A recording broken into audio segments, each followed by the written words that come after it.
va aujourd'hui soutenir une thèse de doctorat en philosophie intitulée « Esthétique, affectivité et réflexivité », essai sur la dimension interculturelle de l'anthropologie existentielle de Jean-Paul Sartre, qui a été dirigé par Grégory Cormand, qui se trouve ici à ma gauche, de l'Université de Liège.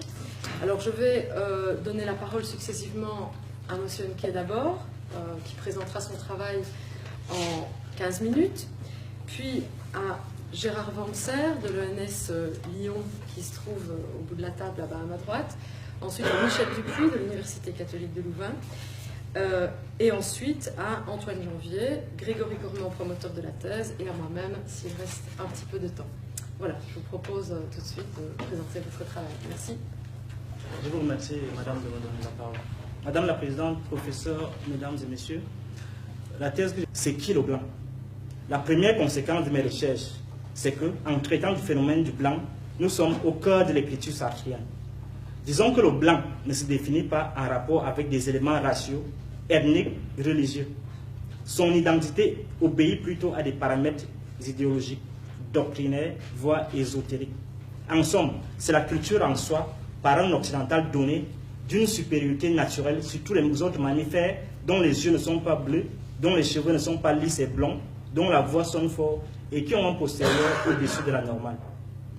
Pourtant, ce qui caractérise un blanc, ce n'est pas le fait biologique de porter des cheveux paisibles et teintés sur sa tête ou un nez menaçant au milieu du visage, ni non plus l'évidence qu'on bénéficie d'une voix caressante et d'une peau apparemment étincelante.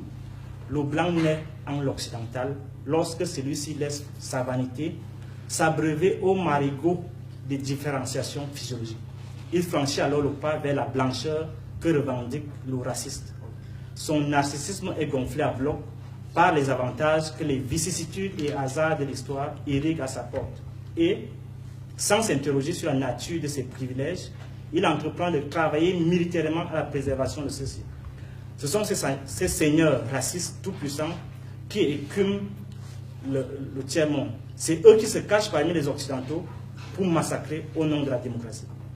La seconde conséquence de mes réflexions dans ces pages, c'est de dévoiler la dynamique et les enjeux réels de la rhétorique actuelle des droits de l'homme, de l'humanitaire et de la justice internationale.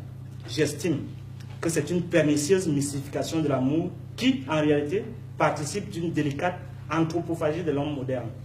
Madame la Présidente, très distinguément juré, Mesdames et Messieurs, l'humanitaire, c'est la plaie de l'humanité. J'ai mis en évidence notre cécité historique à interroger les raisons de notre capacité à être seul à pouvoir aider autrui, sans jamais se demander pourquoi il ne devrait pas aussi nous aider, nous donner.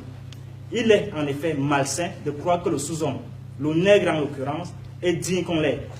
Il n'est pas sain de s'estimer seul digne de porter secours à autrui. Il faut concevoir une fierté analogue chez celui-ci qui le prédestine aussi à aider.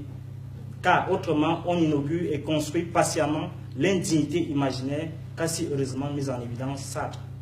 Le sartrisme est l'esthétisation critique de l'impensée occidentale qui gouverne les changements diplomatiques, stratégiques et économiques de notre temps. Je vous remercie.